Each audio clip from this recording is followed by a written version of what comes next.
Eu quero partilhar com vocês agora a palavra de Deus e convido você para abrir sua Bíblia comigo no Salmo 127 e 128.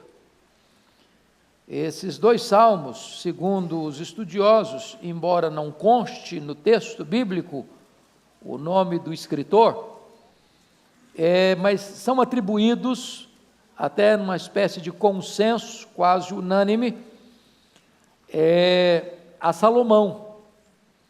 E esses dois salmos, na verdade, devem ser lidos em sequência, porque eles tratam do mesmo assunto sequenciadamente. Então eu vou ler esses dois salmos, e depois você deixa sua Bíblia aberta comigo, por favor, para acompanhar a exposição. Se o Senhor não edificar a casa, em vão trabalham os que edificam. Se o Senhor não guardar a cidade, em vão vigia a sentinela. Inútil vos será levantar de madrugada, repousar tarde, comer o pão que penosamente granjeastes aos seus amados, ele os dá ou o dá enquanto dormem.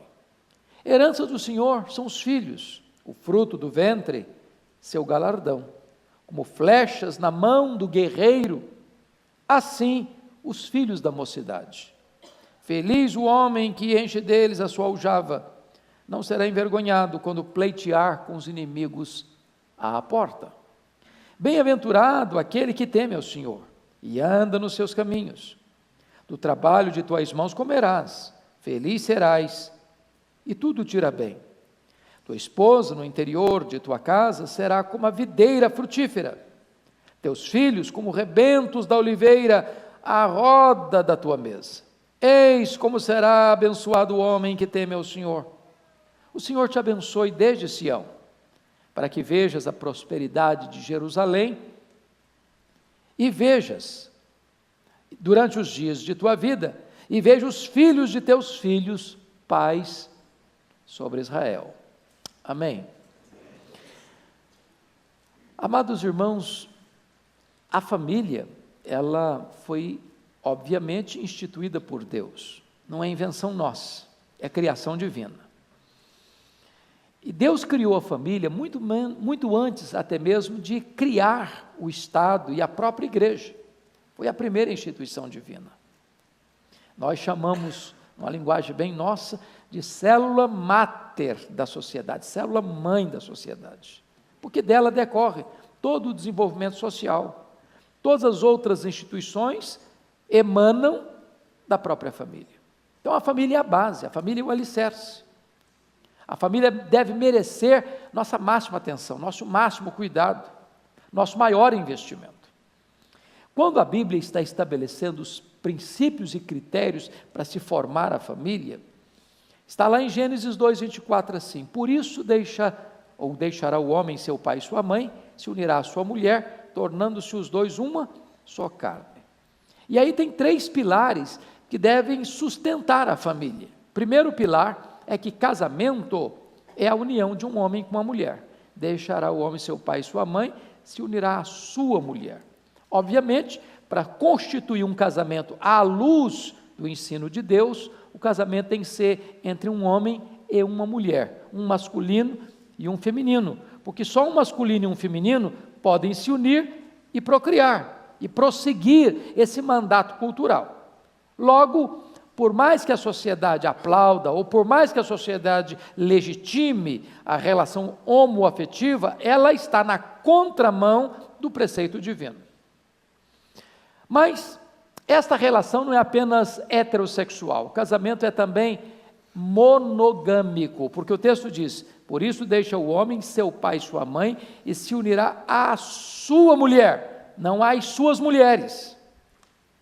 Notem vocês que há dois extremos, ambos perigosos: a poliginia e a poliandria. Poliginia é um homem ter mais de uma mulher, ter várias mulheres. Poliandria é uma mulher ter vários homens. Tanto uma coisa quanto outra está fora do projeto de Deus. Vocês se lembram de Salomão? Diz a Bíblia que ele teve 1000 mulheres. 300 princesas, 700 concubinas. Eu acho curioso que ele podia ficar com uma mulher diferente e só repeti-la depois de 3 anos. Aí as pessoas que gostam da vida boêmia poderiam pensar, bom, esse era o homem verdadeiramente feliz. Não dava nem para a mulher chatear com ele, porque quando ela chateava, ele já pulava para outra, e para outra, e para outra. Sabe o que ele vai dizer nesse cenário todo? Dentre todas essas mulheres, ele não encontrou nenhuma. Frustração com as mulheres? Não. Frustração com ele. Porque quem quer ter mais de uma mulher não tem nenhuma. Porque este é o projeto de Deus. Não há espaço no coração do homem para amar mais de uma mulher, não há espaço no coração da mulher para amar mais de um homem. Por quê? Porque o projeto perfeito do Criador é a monogamia. Mas você pode até argumentar, bom, mas homens de Deus no passado foram poligâmicos. E aí?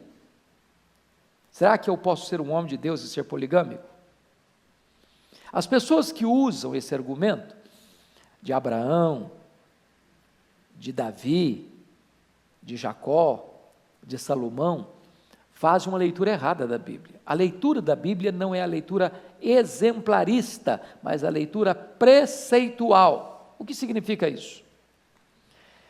Quando Deus instituiu o casamento, que princípios ele estabeleceu?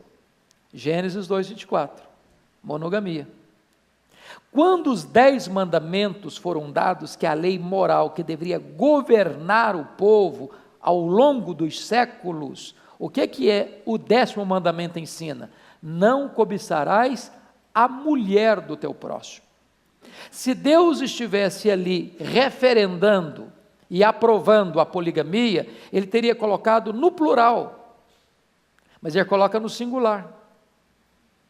Numa época em que a poligamia já dominava os povos ao redor de Israel. Portanto, quando Deus vai estabelecer pilares para a sociedade, ele estabelece a monogamia. Mas e quando chega o tempo da graça? Como é que a Bíblia se posiciona? Perguntaram para Jesus assim: é lícito ao marido repudiar sua mulher por qualquer motivo? Jesus, que nunca se deixou cair numa armadilha, quando faziam para ele uma pergunta de algibeira, ele devolvia a pergunta capciosa e botava numa situação constrangedora quem queria constrangê-lo. É lícito ao marido repudiar sua mulher por qualquer motivo? A pergunta era de algibeira. Eles não queriam saber a resposta. Na verdade, eles queriam pegar Jesus no contrapé. Aí Jesus responde com outra pergunta: não tendes lido? Em outras palavras, vocês não conhecem a Bíblia? Vocês não sabem o que Deus já falou? E quando Jesus diz, não tendes lido, Jesus leva-os de volta para Gênesis 2:24, para o preceito da criação. Não tendes lido que desde o princípio Deus os fez homem e mulher, e por isso disse, deixará o homem seu pai e sua mãe, se unirá a sua mulher, tornando os dois uma só carne, e o que Deus uniu não o separe o homem. Então notem comigo que do ponto de vista preceitual, a Escritura ensina a monogamia. Mas o texto termina e diz o seguinte, tornando-se os dois uma só carne. O que o texto quer dizer com isso? O casamento ele é heterossexual, ele é monogâmico e ele é monossomático. A palavra soma no grego, corpo, monossomático significa uma só carne. O que significa praticamente isso? Significa o seguinte: a relação sexual entre um rapaz e uma moça antes do casamento não é o preceito divino. Embora essa prática hoje é tão corrente na sociedade, embora um rapaz e uma moça hoje que vá virgem para o casamento, ele é até escarnecido no seu meio, mas nós não deveríamos ter vergonha da verdade, nós não deveríamos ter vergonha da honra, nós não deveríamos ter vergonha daquilo que é certo, porque a Bíblia diz que o jovem, o rapaz e a moça que entra por esse caminho da fornicação, sexo antes do casamento, está debaixo da ira de Deus, da ira de Deus. Agora, o sexo fora do casamento, a Bíblia diz que é adultério. E só aqueles que querem se destruir cometem tal loucura. Porém, se Deus proíbe o sexo antes do casamento e fora do casamento, Deus abona e aprova o sexo no casamento. De tal maneira que no casamento o sexo é uma ordenança, não vos priveis um ao outro. Então esse é o projeto de Deus para um casamento. Agora, vamos partir para um outro aspecto, que é o texto que nós acabamos de ler. Aqui esse texto, esses 2 salmos, falam de 4 fases bem distintas de uma família. Os versos 1 e 2 tratam da primeira fase de uma família. Qual a fase? A fase do casamento. A fase do casamento. Então vamos ver. Primeira fase é o casamento. Versículo 1. Se o Senhor não edificar a casa, em vão trabalham os que a edificam. A primeira coisa que um rapaz e uma moça devia pensar na hora de casar é o seguinte: nós não estamos construindo uma casa, nós estamos construindo um lar, uma família. Assim como você, como um prudente construtor, segundo Jesus, não pode construir sobre areia, porque se você construir sobre areia, a chuva cai no telhado, o vento sopra na parede, e o rio bate no alicerce, e essa casa cai. Você, ao constituir uma família, não pode construir essa família, a não ser num alicerce sólido. E esse alicerce sólido não é nem mesmo o amor. Esse alicerce sólido é Deus. Prestem bem atenção nisso. Você conhece gente que casou por amor e depois terminou o casamento ferido, magoado, ressentido nas barras de um tribunal? Porque confiaram no seu sentimento, confiaram nas suas emoções, confiaram neles mesmos para construir uma família. Se o Senhor não edificar a casa, em vão trabalhos que edificam. Então, se eu estou falando para rapaz e moça aqui, se eu estou falando para pais de rapazes e moças aqui, vamos entender isso. A primeira necessidade que nós precisamos ter para começar uma família é construí-la sobre o próprio Deus, porque se Deus não edificar, você vai edificar em vão.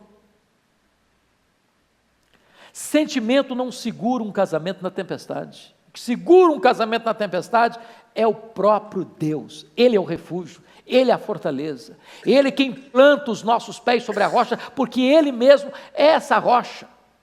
Por que a casa lá, na parábola que Jesus conta no final do Sermão do Monte, não cai? Porque ela foi construída sobre a rocha, e a rocha é Cristo. E nós precisamos entender isso. Nós não precisamos tanto de uma casa mais bonita. Já perceberam isso? Quantos preparativos para um casamento? Convidados, local, cerimonial, música, flores, ornamentação, convites. O ritual, quem vai pregar, quem não vai pregar, quem vai cantar, quem não vai cantar, o que vai ser servido. São tantos preparativos e às vezes não se para um minuto sequer para pensar o seguinte: como é que nós estamos edificando essa família? Como é que nós estamos começando essa família? Tem que ser sobre Deus. Se o Senhor não edificar a casa, em vão trabalham os que a edificam. O que faz um casal feliz não é o tamanho da casa que moram, não é a quantidade do salário que recebem, não é a profissão que exercem, não é o status que possuem na sociedade, é se esse casamento está sendo construído sobre o verdadeiro fundamento que é Deus. Segunda coisa aí, notem comigo, a necessidade de valorizar mais o ser do que o ter. Olha o verso 2 comigo. Inútil vos será levantar de madrugada, repousar tarde, comer o pão que penosamente granjeastes, aos seus amados ele o dá enquanto dorme. Então pense comigo que 2 jovens se casam. Eles não nasceram num berço de ouro, eles precisam construir juntos a sua vida financeira, Aí eles pensam o seguinte: bom, vamos ralar, vamos trabalhar. Então vamos trabalhar o máximo, vamos fazer o máximo, e vamos dedicar o máximo, e vamos nos empenhar no máximo. E aí o que acontece com esse casal? Um trabalha no horário, o outro trabalha no outro, um sai para um lado, outro sai para o outro, e aí saem de madrugada. Já o dia não amanheceu ainda, já estão levantando, estão acordando, vamos trabalhar, vamos ganhar dinheiro, vamos construir um patrimônio, vamos garantir a nossa segurança financeira para o futuro. E aí eles chegam em casa tarde da noite, vão dormir tarde da noite, na hora de comer o pão, come apressadamente, atabalhoadamente, para ganhar mais tempo. Não vivem. Por quê? Porque colocaram o ter acima do ser.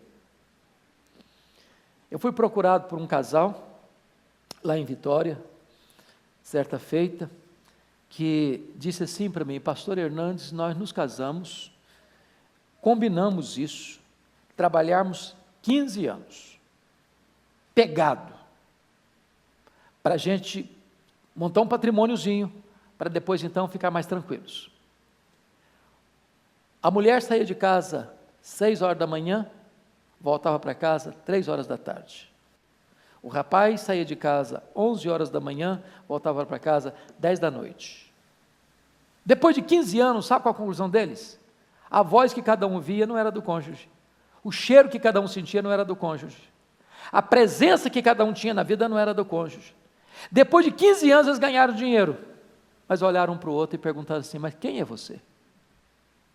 Descobriram que estavam dormindo com um estranho, para não dizer que já estavam dormindo com o inimigo. O casamento acabou, apesar do dinheiro ter vindo. Não adianta você construir patrimônios e mais patrimônios e perder o seu casamento. Não adianta você ter coisas e mais coisas e não ter relacionamento dentro de casa. Agora notem comigo outra coisa. Tem gente que economiza, mas sem prazer. Aí já é usura.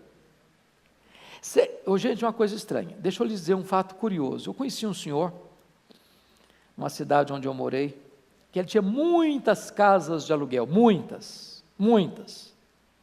De vez em quando eu via aquele homem catando lenha, pau seco, na rua. Para quê? Para levar para casa, para cozinhar feijão, porque não queria gastar gás. Acredita num trem desse?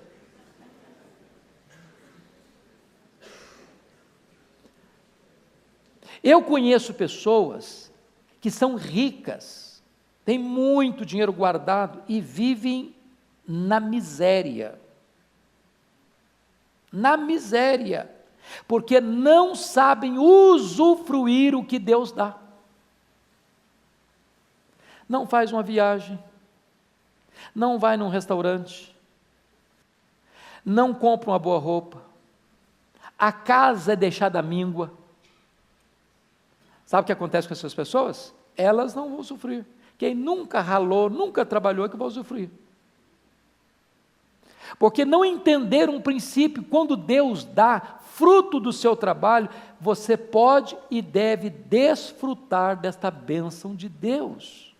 Eu não estou falando de esbanjar, eu não estou falando de você ser egoísta, eu não estou falando de você ser avarento, eu não estou falando de você viver só para você. Diz a Bíblia lá de Nabal, que ele tinha muitas reses, e quando Davi pediu para ele uma ajuda: não, mas eu vou dar nada, eu vou matar minhas reses para dar para você, tudo isso aqui que é meu é para mim. Não estou falando de avareza, eu estou falando de você usufruir gostosamente aquilo que Deus lhe dá como fruto do seu trabalho. Agora notem uma coisa, no versículo 2: aos seus amados ele o dá em que horas? Enquanto dormem. Quando você cuida das coisas de Deus, Deus cuida das suas coisas. Quando você busca em primeiro lugar o reino de Deus e a sua justiça, as demais coisas vão ser acrescentadas. Então você precisa entender prioridades. Primeiro Deus, depois seu cônjuge, depois seus filhos, depois seus amigos. Pessoas vêm antes de coisas, porque a sociedade inverteu tudo isso. A sociedade se esquece de Deus, ama as coisas e usa as pessoas, quando nós deveríamos adorar a Deus, amar as pessoas e usar as coisas. Aos seus amados, Ele o dá enquanto dorme. Então essa é a primeira fase da família, o casamento. Vamos para a segunda fase. A segunda fase é a chegada dos filhos. Olha aí comigo dos versos 3, 4 e 5. Então, olha aí o versículo 3. Herança do Senhor são os filhos, o fruto do ventre do seu galardão. A primeira coisa é que os pais devem ver os filhos como herança de Deus. Agora, vamos pensar em herança. Herança não é alguma coisa que você trabalha para ter, não é verdade? Trabalhei para ter, não. Você não herança recebe. Você não trabalhou para isso. Quem trabalhou foram os seus pais, você não. Você recebeu por herança. Herança não é questão de mérito. Um filho pode ser bom e pode ser ruim. Ele tem o quê? Direito à herança. Então preste atenção nisso. Filhos são herança de Deus. Não é que você merece. Não é que você fez por onde. É presente de Deus para você. Entenda isso. A perspectiva precisa mudar. Eu conheço pai e mãe que quando chega um bebê, eles se desesperam. Tem outros que se desesperam para ter, outros se desesperam porque tem. Entenda que é herança de Deus, é dádiva de Deus. Agora, outra coisa importantíssima, meus amados irmãos, herança não pode ser desperdiçada. Lembra do pródigo, que pega a sua herança antecipadamente e desperdiça? Quando Deus põe essa herança, que é dele, para você, nas suas mãos, o que você tem que fazer com essa herança? Cuidar. Cuidar. Não perca a oportunidade de lavrar nesse campo, de cultivar esse campo, de você fazer com que essa lavoura que foi colocada na sua mão, seja uma lavoura frutífera. Você precisa entender isso. Há uma frase que todo pai que tem filha para casar devia decorar. Eu aprendi essa frase, estou aguardando o dia de chegar a minha vez. E a frase é essa: quando o pai, não tem aquele negócio do pai entregar a filha lá na hora do altar lá? O pai disse assim, ó, você tem que fazer decora essa frase. O negócio é o seguinte: ao entregar a menina, diz: toma, é tua, cuida, é minha. É mais ou menos isso, entendeu? Toma, é tua, cuida, é minha. É como se Deus estivesse dizendo para você, ao entregar um filho para você: toma, é teu, cuida, é meu. Perceber isso? Nossos filhos são herança de quem? De Deus. Herança do Senhor são os filhos. Agora veja você, que tem outra expressão no verso 3, o fruto do ventre, seu galardão. Olha que hoje a gente pensa em filho e quê? Despesa, não? Orçamento. Porque lá no passado, nas nossas famílias agrícolas, rurais, o que era um filho? Mão de obra. Quanto mais filho um homem tinha, mais capacidade de produção ele tinha. A nossa realidade urbana, quanto mais filho, mais o quê? Despesa. Em vez de você aumentar o orçamento, você diminui o orçamento, você divide o orçamento. Mas a ideia aqui, irmãos, é uma ideia de galardão. O que é galardão? É alguma coisa que traz uma alegria, um entusiasmo, uma recompensa, uma coroação. Essa é a atitude com que o pai e a mãe devam receber uma criança na sua casa. O fruto do ventre, o seu galardão. A própria nobreza dessa expectativa produz no coração a grandeza do significado desse recebimento. É herança de Deus, é galardão de Deus para a vida dos pais. Agora, notem vocês que nós deveríamos com isso entender que os nossos filhos são o nosso maior tesouro. Vocês acham que é isso que está acontecendo hoje na sociedade? Vocês acham que hoje parece que nós estamos invertendo valores, colocando coisas na frente de pessoas? Eu já contei, não sei se aqui no Conexão com Deus, mas uma experiência que eu li, que mexeu comigo. Quando nós não temos essa noção, nós amamos as coisas mais do que pessoas. E uma casa onde coisas valem mais do que gente, falta a graça de Deus. E a história que eu escutei foi essa: um pai e uma mãe que tinham um sonho, comprou um carro, da marca que eles queriam, da cor que eles queriam, do modelo que eles queriam, do ano que eles queriam, com todos os acessórios que eles queriam. Vocês entendem de carro? Todos os acessórios que eles queriam.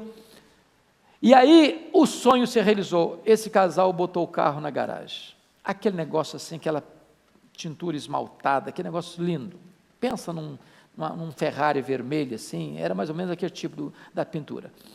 E aí, só que esse casal tinha um menino de 4 anos, Peralta. Você conhece o menino de 4 anos, Peralta? Pois é, o menino, ao ver o carro estacionado, ele pensou assim: que legal, que lugar maravilhoso de eu fazer meus desenhos.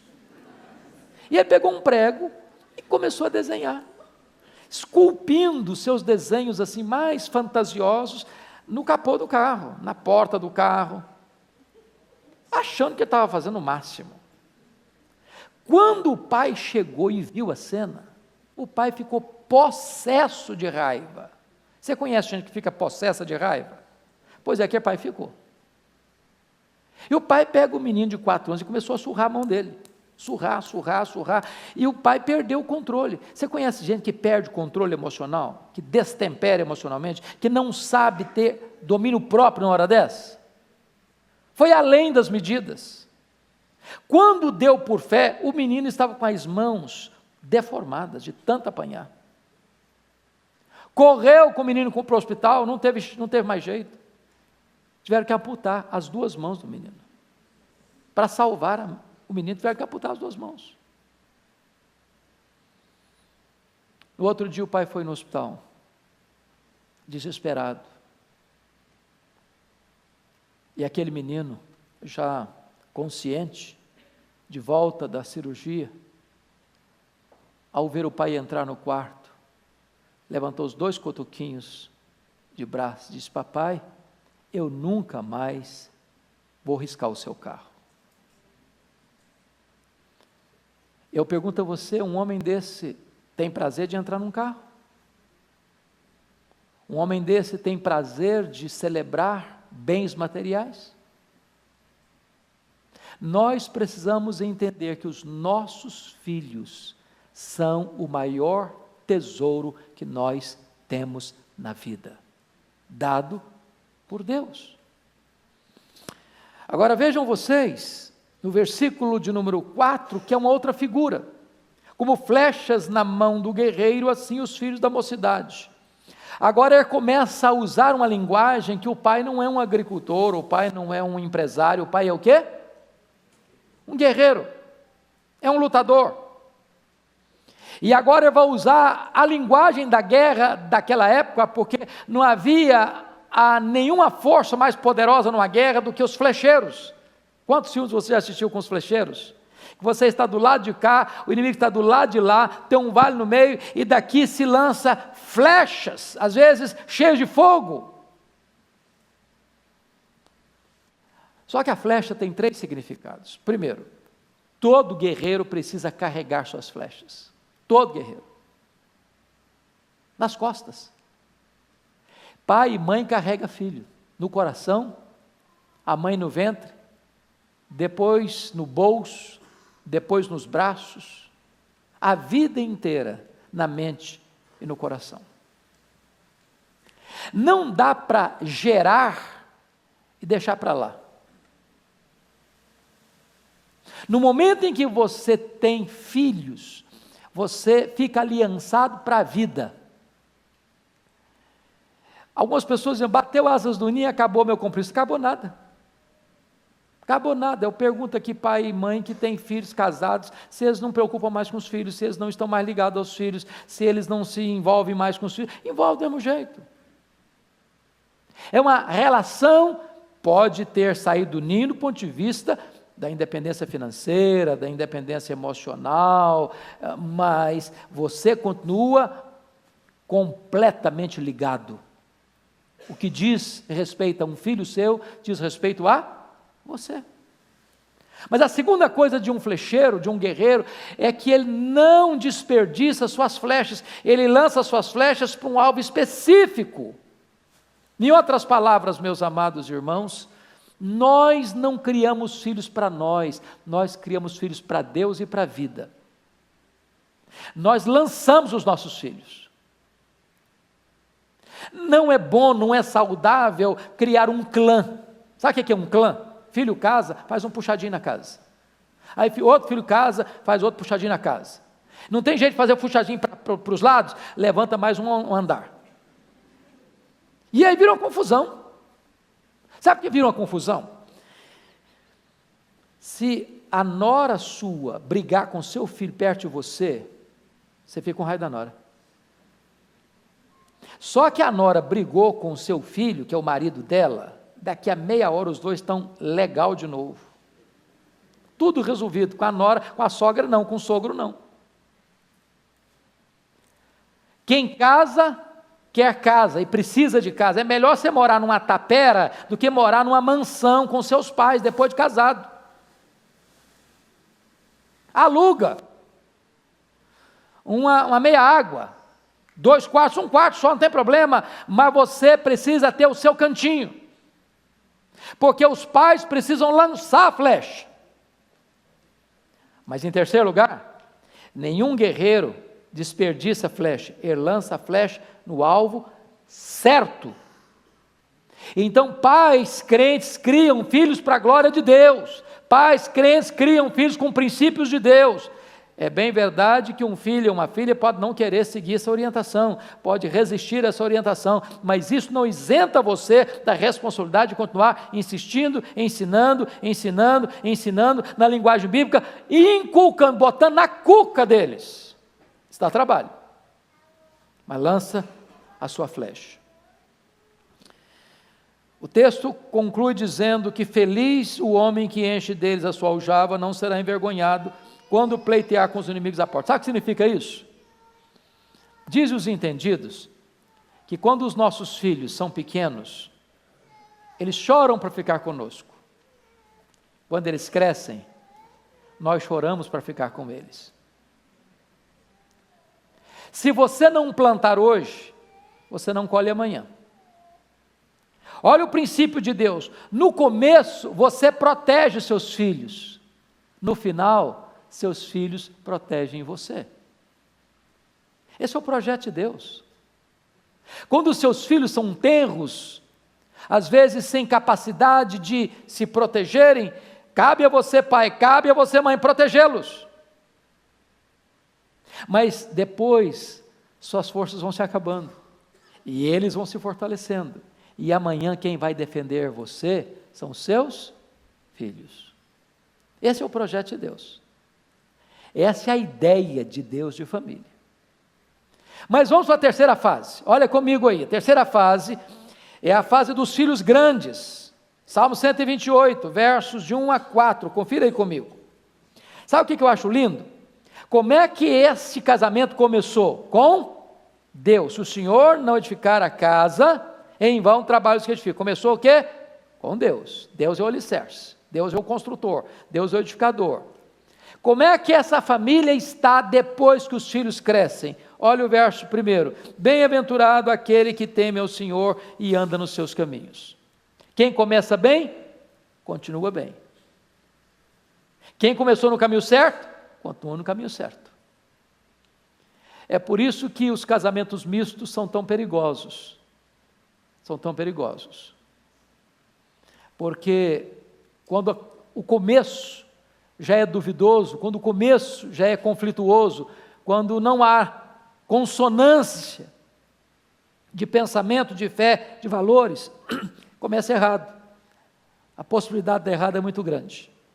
Eu gosto muito de um livro do Jaime Kemp, quando ele diz o seguinte: estatisticamente falando, 75% dos casamentos mistos dão errado.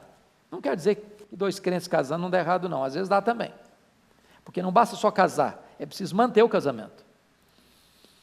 Mas ele diz o seguinte: vamos imaginar o seguinte, então, que você trabalhe no Rio de Janeiro e você precisa pegar uma ponte aérea de Congonhas para Santos Dumont toda semana. Mas vamos imaginar assim de uma forma muito maluca, que no último ano, 75% dos voos que saem de Congonhas para Santos Dumont estão caindo no mar Mediterrâneo. Eu pergunto a você, você tomaria um voo desse? Você embarcaria numa aeronave dessa? Nenhuma pessoa sensata faria isso. E não obstante 75% dos casamentos mistos fracassarem, tem tantos que estão embarcando nessa aeronave. Olhe comigo o versículo de número 2. Ele colocou lá no começo do casamento o dinheiro na proporção certa, lembra disso? Valorizando mais o ser do que o ter. Não correndo desesperadamente, levantando de madrugada, dormindo tarde, comendo apressadamente. Olha aí a perspectiva depois da família já constituída, versículo 2. Do trabalho de tuas mãos comerás, feliz serás, e tudo te irá bem. Notem aqui primeiro, integridade. Não, o negócio está difícil, gente, trabalhar hoje, quem trabalha não ganha nada, quem rala não progride, quem fica suando a camisa não enriquece, então eu vou dar um jeitinho, eu vou dar uma manobra, eu vou entrar com uma propinazinha, eu vou fazer alguma coisa nos bastidores aqui, porque quem está levando vantagem é esse pessoal que está roubando mesmo, está levando vantagem mesmo, está enriquecendo mesmo, já anda de jatinho particular, tem iate, tem mansão, tem isso, tem aquilo, eu vou também entrar por esse caminho. Não. Olha o que o texto do versículo 2 diz: do trabalho de tuas mãos comerás. Está falando que você vai ficar rico? Mas, qual o resultado disso? Feliz serás. Ô gente, você pensa comigo, honestamente, esses concidadãos nossos que estão envolvidos nesses escândalos financeiros aí da atualidade, vocês acham que essas pessoas dormem em paz? Vocês acham, porque pegaram aquele montante, eles são mais felizes por isso? O que faz um ser humano ser feliz? É ter paz com Deus, é ter paz com a sua consciência, é chegar em casa e botar a cabeça no travesseiro e dormir, é chegar e olhar para o marido, para a esposa, para os filhos e poder olhar nos olhos e não ter que abaixar a cabeça. Isso é ser feliz. Você come do fruto do seu trabalho. Agora, quando você é honesto, é trabalhador e íntegro, a bênção de Deus acompanha você. Feliz serás e tudo te irá bem. Tudo te irá bem não significa que você vai ser o cara mais rico da cidade, não. Significa que você vai ser próspero. E prosperidade não é só dinheiro. Prosperidade é paz, prosperidade é alegria, prosperidade é harmonia, prosperidade é família unida, prosperidade é a bênção de Deus sobre a sua cabeça. Mas olhe mais, terceiro lugar, o casamento é feliz e os filhos florescem num clima de união. Notem comigo, por favor, o que está escrito no verso 3. Tua esposa no interior de tua casa será como a videira frutífera, teus filhos como rebentos da oliveira ao redor da tua mesa. Duas coisas merecem destaque aqui. Notem como a mãe tem um papel fundamental como elo de ligação e união da família.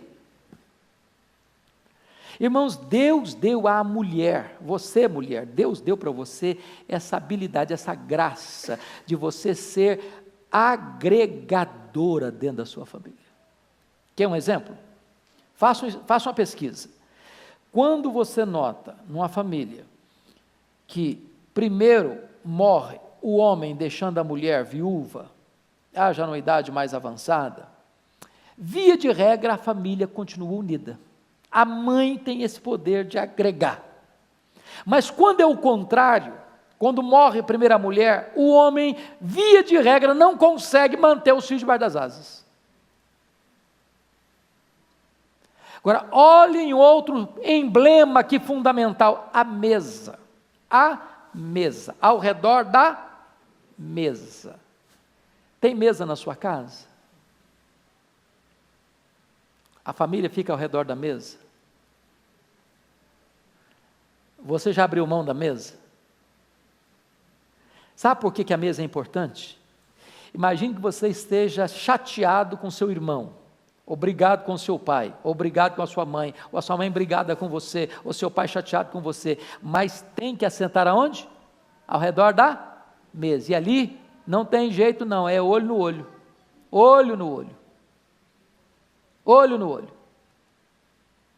Esse negócio de fazer o pratinho ir para a televisão, fazer o prato ir para o quarto, fazer o prato e cada um vai para um canto, nós temos que parar com isso.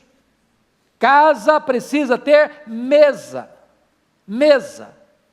Mesa é lugar de comunhão, mesa é lugar de acerto, mesa é lugar de restauração, mesa é lugar de conversa, mesa é lugar de gargalhada, mesa é lugar de descontração, mesa é lugar de família.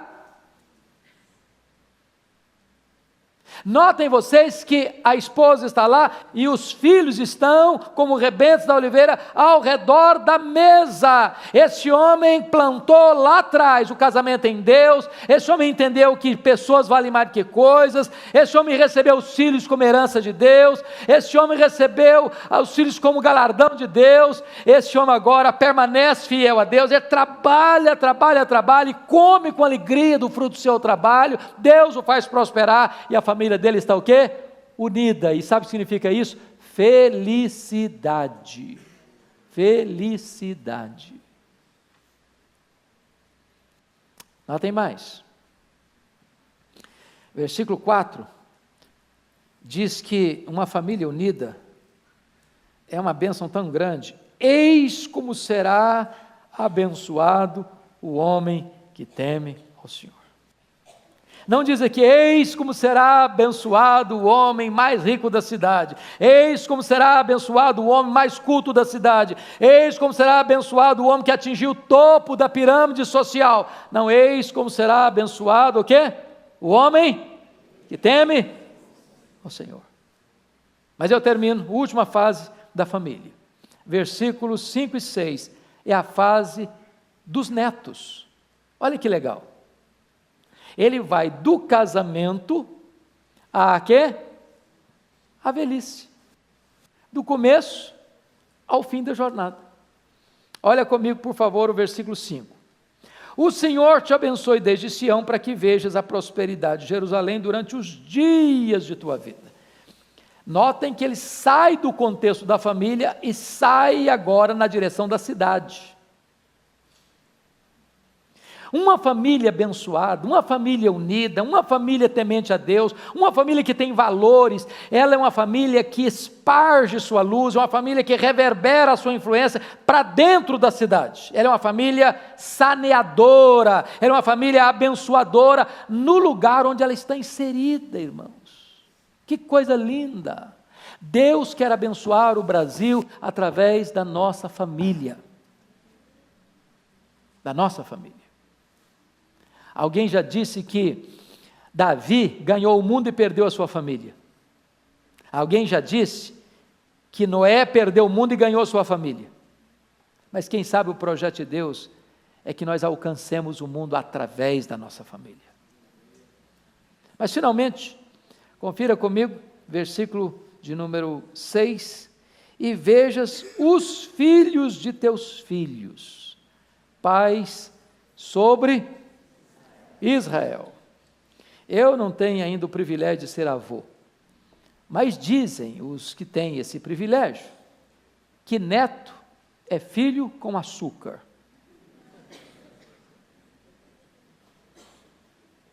Os pais mais bravos amansaram. O filho não podia encostar em nada que estava em cima da mesa. Neto pula em cima da mesa, não fala nada. O melhor conceito de avô que eu já encontrei até hoje é esse: avô é um burro bravo que o filho amansou para o neto montar. Avô é um burro bravo que o filho amansou para o neto montar. Dá a impressão que é isso mesmo. Eu vou esperar chegar lá para eu ver se essa teoria é verdadeira. Mas que privilégio, né? Você poder ver os filhos, e agora ver os filhos dos filhos. Tem uns que são mais abençoados que ver os filhos dos filhos, dos filhos. A minha irmã já é bisavó, você acredita no negócio desse? Nem avó, só ela é bisa. Então é um privilégio você ver a sua descendência se perpetuando na terra. Agora, talvez você possa dizer, pastor, mas eu não tenho filhos. E como é que fica a minha vida? Bom, tem pais que são pais adotivos. E eu gosto muito da ideia da adoção, porque Deus é um Deus pai adotivo, né? Ele nos adotou. Depois Ele nos gerou, pelo Espírito Santo. Mas sabe qual é a diferença, às vezes, de um pai natural, uma mãe natural, para um pai e uma mãe adotivos? Que um filho natural pode vir sem planejamento. Concordam comigo? Conhece pai e mãe que não estava planejando e chegou o menino? Chegou a menina? Não tem filho adotivo sem planejamento. Não tem.